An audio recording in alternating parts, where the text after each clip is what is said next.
Good evening, everybody, and welcome to the first AFR Live Monday Night Double Play featuring our Game of the Week and our Question of the Week. So I thought I'd change things up and try to do another live broadcast here and see if I can keep the Monday night show a little fresh, get a little more viewer interaction going on. So I'll jump right into the Game of the Week until we get some viewer questions going. So I've been playing my 2015 season of Red, White, and Blue Racing, the Scram Amateur set, and I'm 10 races into it now. I got 3 races done this past week, and it's been sort of an interesting dynamic between 2 of the star drivers. So number 33, Ray Bob Walker, has been leading pretty much right from the beginning of the season, and he's currently leading. Here, I'll see if I can show.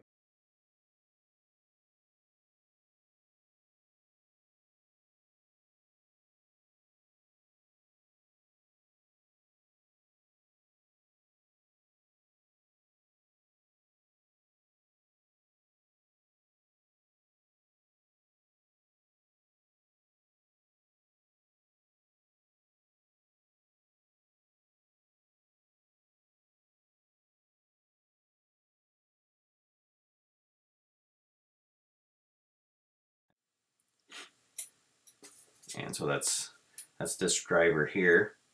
And what's been fun or interesting, at least from a playing point of view with Tom, is that it's really been feast or famine for his races. And it seems like every time after he wins a race, then he immediately has an awful follow-up race. And this past 3 races has been no different for him, because he won one race and then came in 20th and then came in, I believe, 32nd place. So that's why he's not closer in the standings than he is right now. So as I head into the second part of the season here, it'll be interesting to see what happens. The next race I have up is,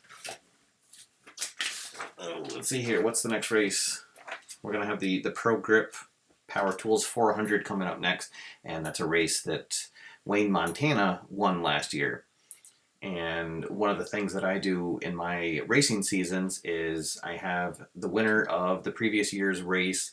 He always gets an automatic TV draw for the race the next year, because I figure it makes sense that when the announcers are talking about the upcoming race, that they would announce and talk about and showcase who the winner was the previous season. And so it's a little way to keep the history going in my games and to give a little boost to the previous year's winner. And in this case, it's going to be really good for Wayne Montana, because he's just 32 points off of the lead. And even though he hasn't won a race yet, he does have 2 top 10 finishes, or 2 top 5 finishes, and 5 top 10 finishes here 10 races into the season. So this next week I will be playing probably another 3 races or so. Usually once I really dive into my Scram seasons, I tend to go through them pretty quickly.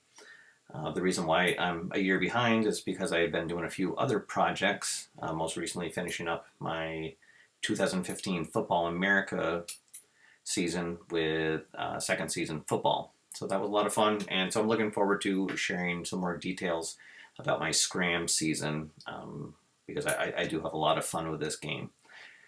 So if anybody wants to share their thoughts on any season replays they have going on, you can jump on into the comments, and I will gladly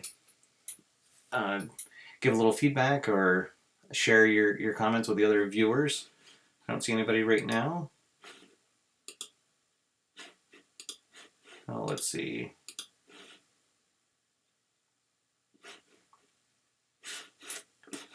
What's going on?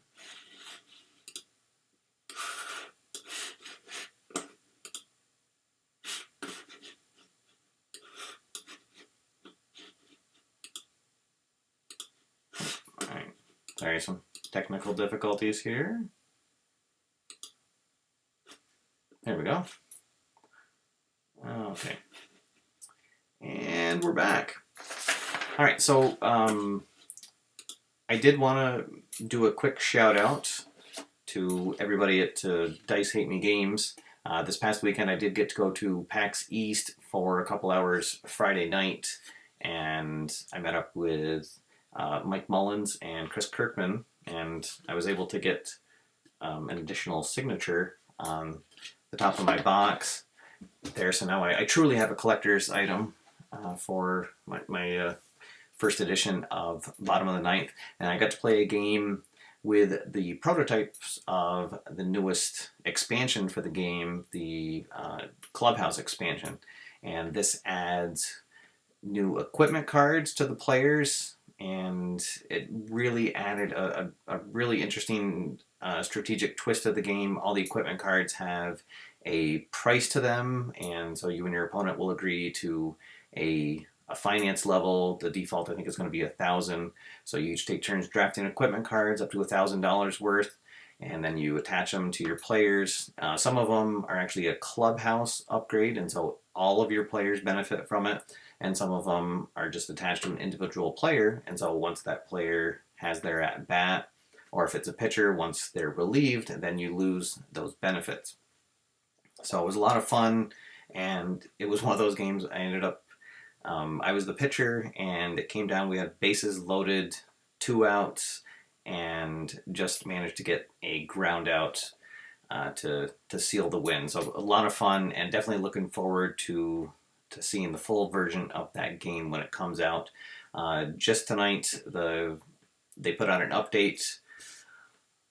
They reached the latest stretch goal, so they have a new pack of hitters coming out. And the next stretch goal is going to be a pitcher's pack, and there's also a social stretch goal. When they reach 1,000 backers, they're going to have 6 new cards for their solo game, and a brand new little micro game that you can use with some of the bits from Bottom of the Ninth.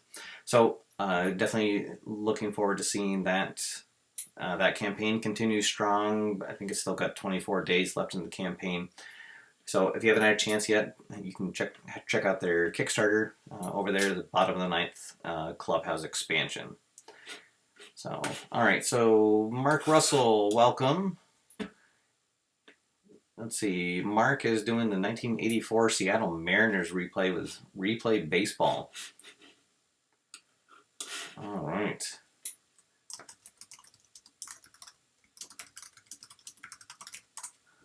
Let's see.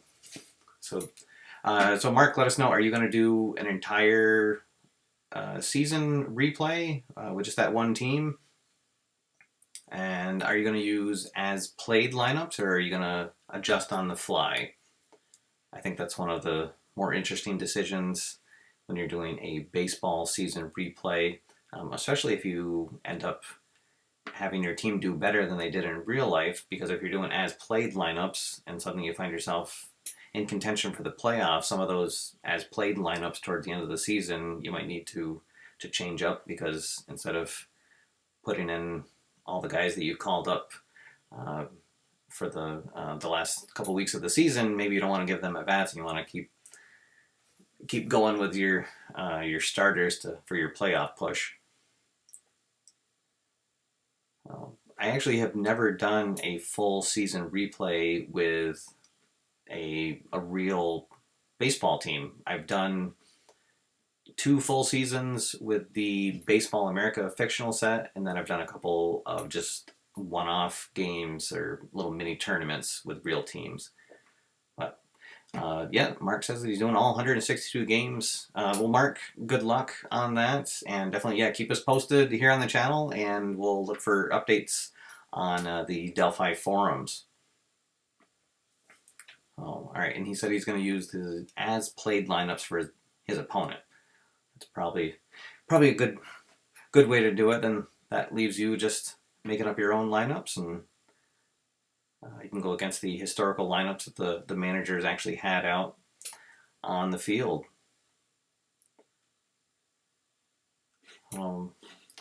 All right, so we are about 10 minutes into the cast here, and I feel like I wanted to talk about something else. Maybe I should have made some notes before I did this thing live. All right, so we got another viewer in the channel. Oh, it's Milwaukee's own Bob Hansen, and he is doing a 1959 season tournament. Best of 7 in each round, and seeding based on the final standings.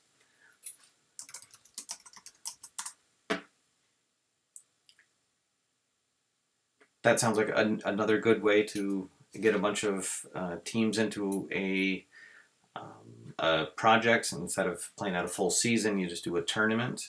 Sounds a little more manageable. Bob, definitely keep us posted on that. Let's see, did he say what team? I'm assuming, are you playing that with History Maker Baseball, Bob? Let us know in the comments there.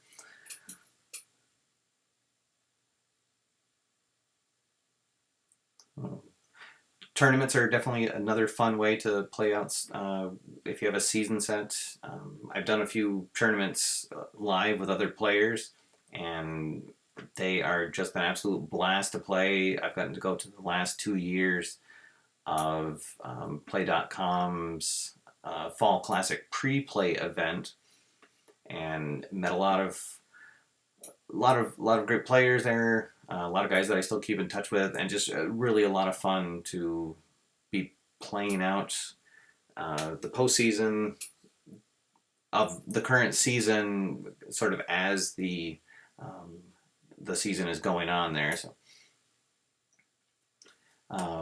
all right, we got a new viewer, John McManus, is asking how everyone handles other teams' games. Do you play out every other game? So, John, when I did my fictional season playthrough, I actually did play out every single game. I had a shortened season, so I only played 42 games for each team, but still quite a long endeavor. I think it took me about 8 months to get through. And I can't imagine somebody actually playing a full 162 season with playing out every single game. I know that a lot of games that come out now will have a quick play chart on them, so you can just roll, compare the winning percentages of each teams, and just find out who won or lost. You could even maybe supplement your season replay with another game that generates scores, or you can just use the historical results for the other teams.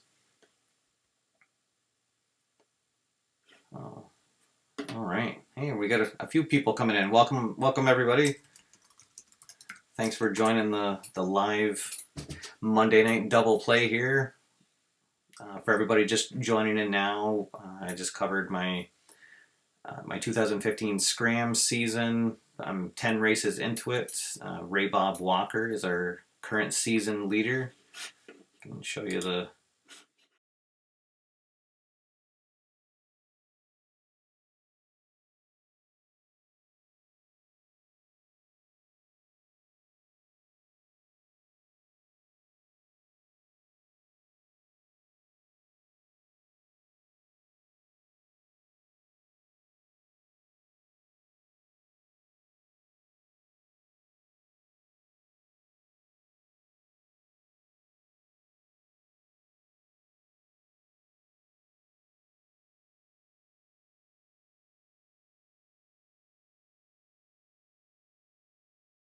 final 8 races of the season.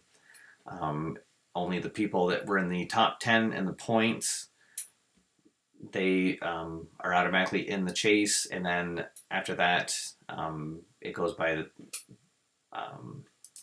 whoever had the most wins. There'll be 2 wild card drivers to round out. So there'll be 12 drivers that are in the hunt for the championship, and that seems to work out really well. I've done that the last 2 seasons and had a couple that have actually come right down to the last race of the season, with being in a couple points of each other. Actually, my 2013 season, there was 1 point that separated the first and second driver going into the final race.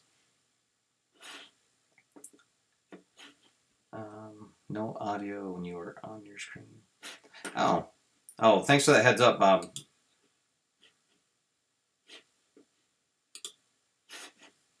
Okay, I'm still learning how to use this. I'm using Wirecast Play to do my live streaming, and so I didn't realize when you switch to the different screens that they actually can have all their own audio source.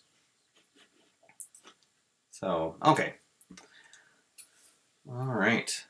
Let's see. We've got some other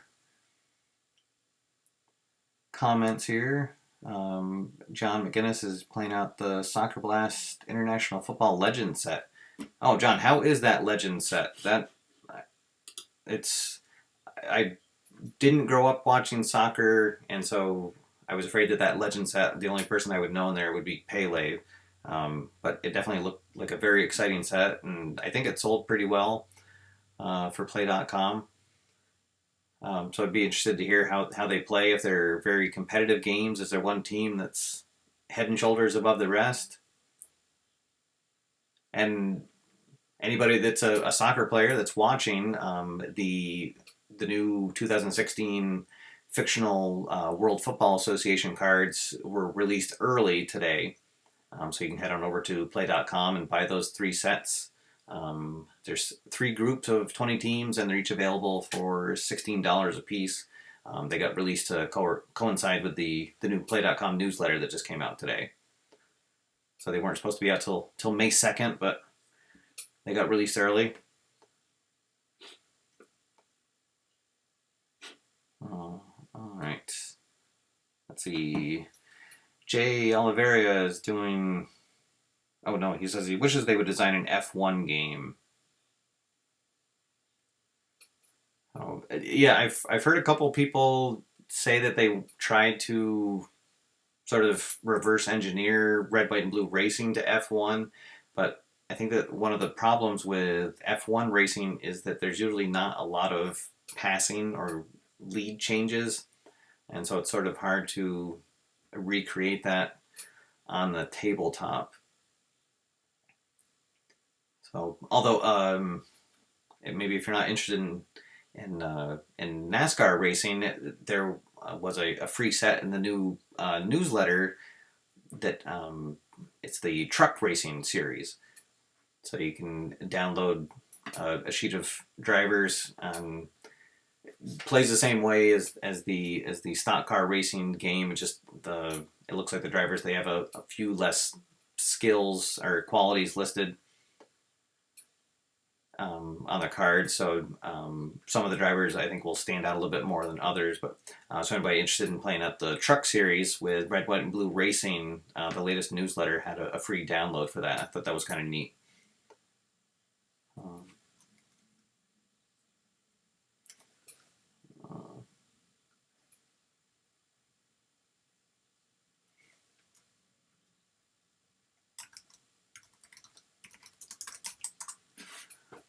All right, have some people saying they're looking forward to History Maker Golf.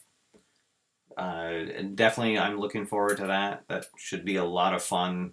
All the feedback that I've heard about the game is that it's definitely going to be a winner, and something I think that the hobby needs.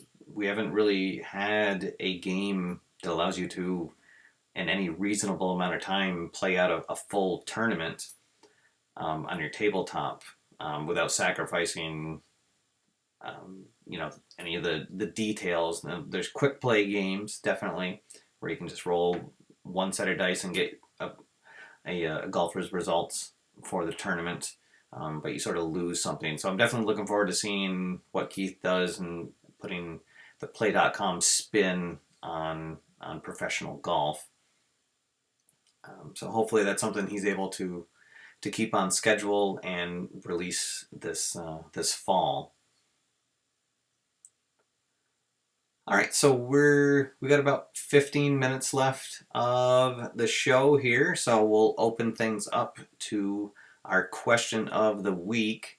And this week, I'm just going to let you guys dictate what the question of the week is. So shoot me some comments in the chat window. and I'll do my best to answer them. And we'll do this for a few minutes, and then I can sign off for the evening. So thank you to everybody who showed up. This has been great. I wasn't sure what the response would be. I thought I'd do something to kind of spice up the Monday night double play a little bit and make it a little more interactive. And so this has gone really well. So I think I'm actually going to schedule another one as soon as this one's done for next week. And I'll try to have it every Monday night at 8:30. And what you guys can do, if you want to send me a question beforehand, I'll have the chat room open probably about 5-10 minutes before the show starts. So you can put your questions in there, and then I will get to them during the question segment. All right, so let's see if we have any questions coming in.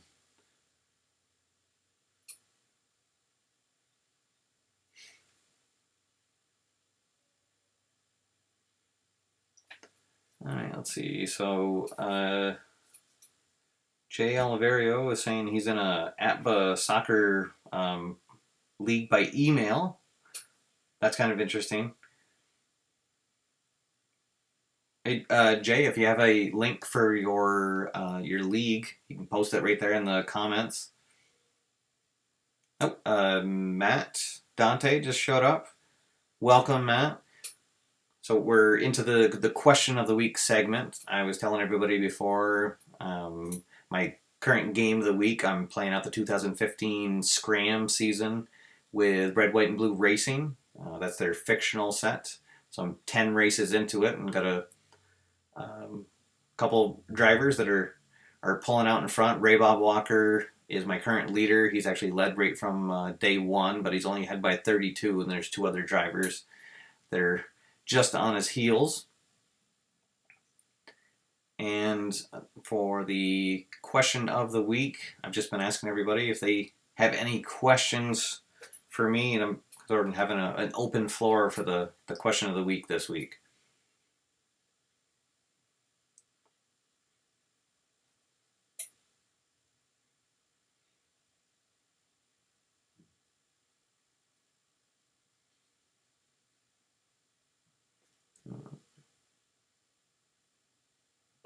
All right, and I'm seeing that there's a little bit of delay between my stream and me. So anybody watching this later, not live, that's why there's these long pauses.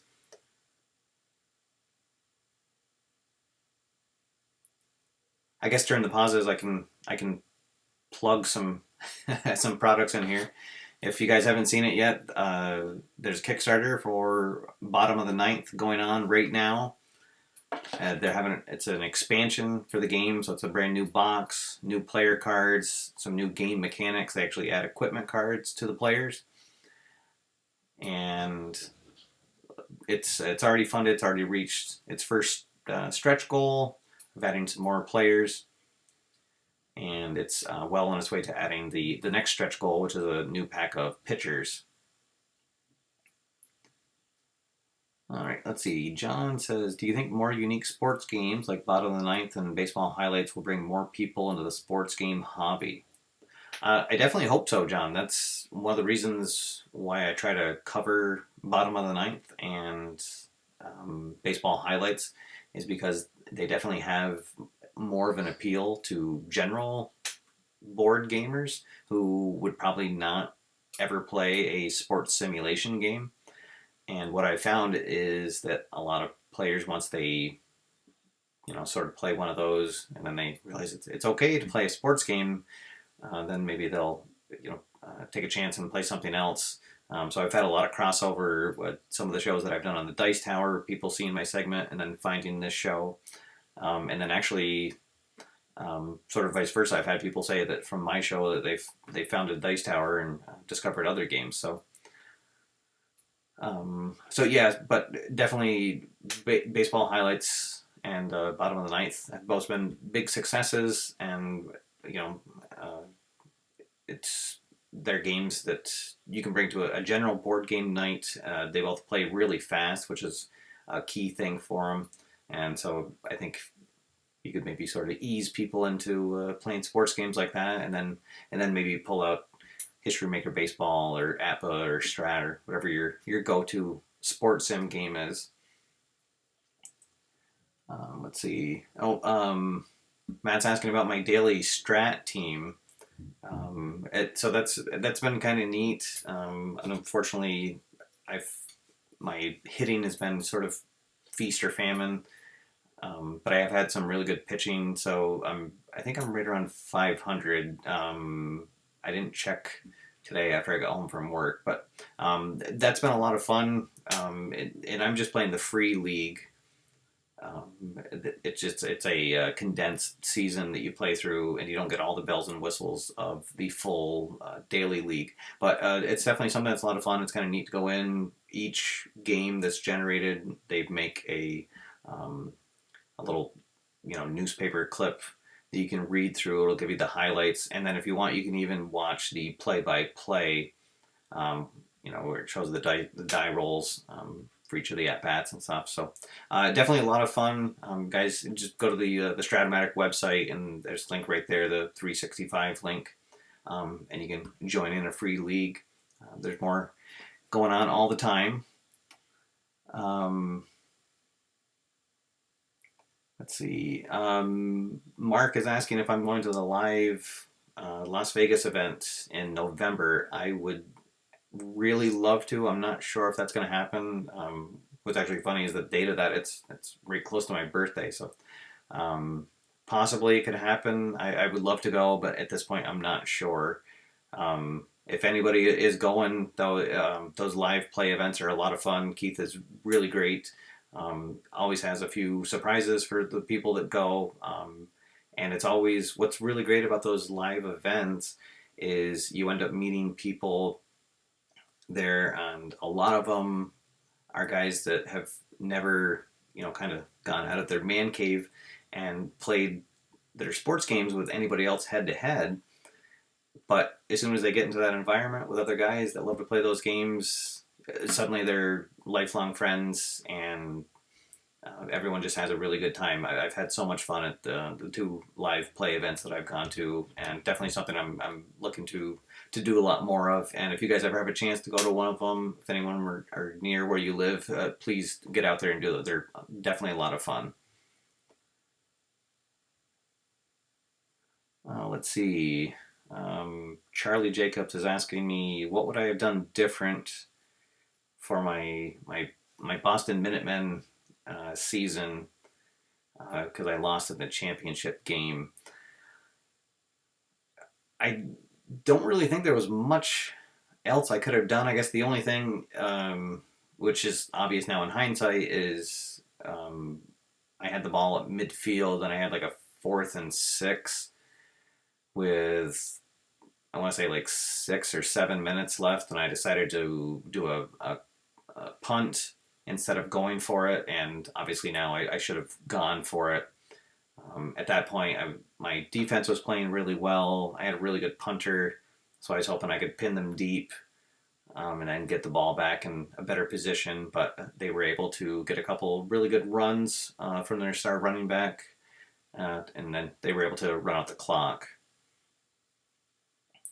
So that's probably the one thing I would do different. I'd keep the ball in my offense's hand and go down like that, and instead of them being able to just let the clock run out.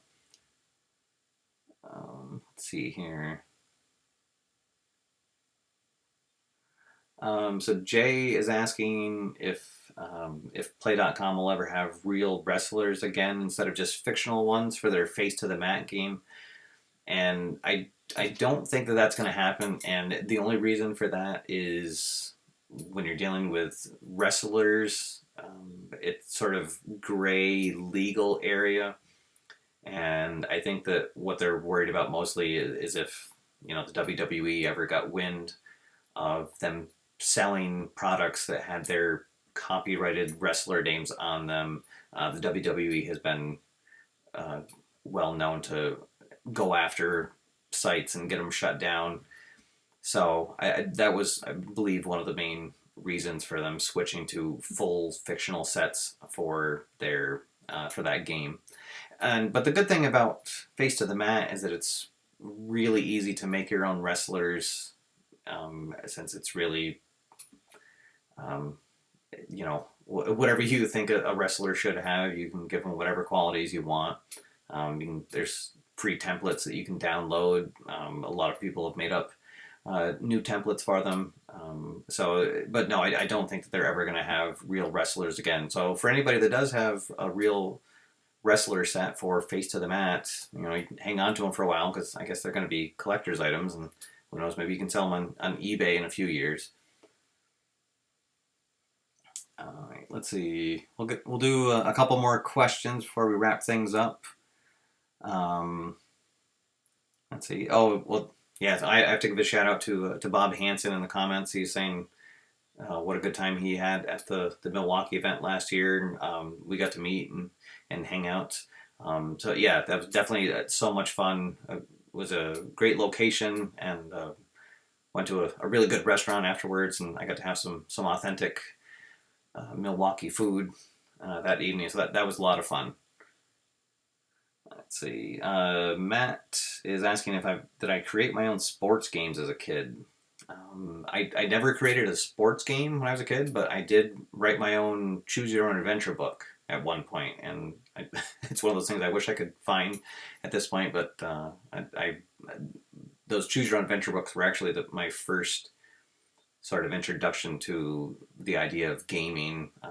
I had some of the Lone Wolf books where you actually had stats for your player, or for your character, and you had to roll dice when you had battles with creatures and stuff. But no, I didn't discover sports board games until just about 10 years ago.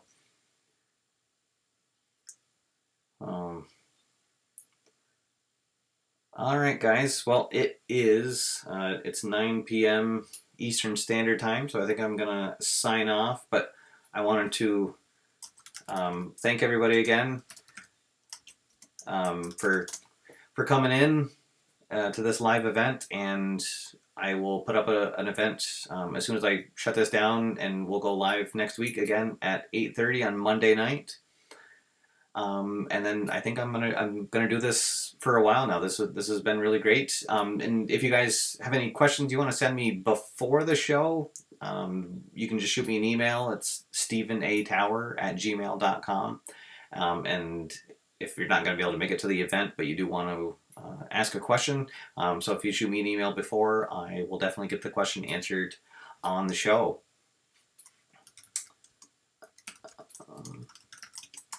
All right, guys, have a good evening, and I will see you tomorrow night with the news, and then I'll see you next Monday night for another live event. Have a good night, guys.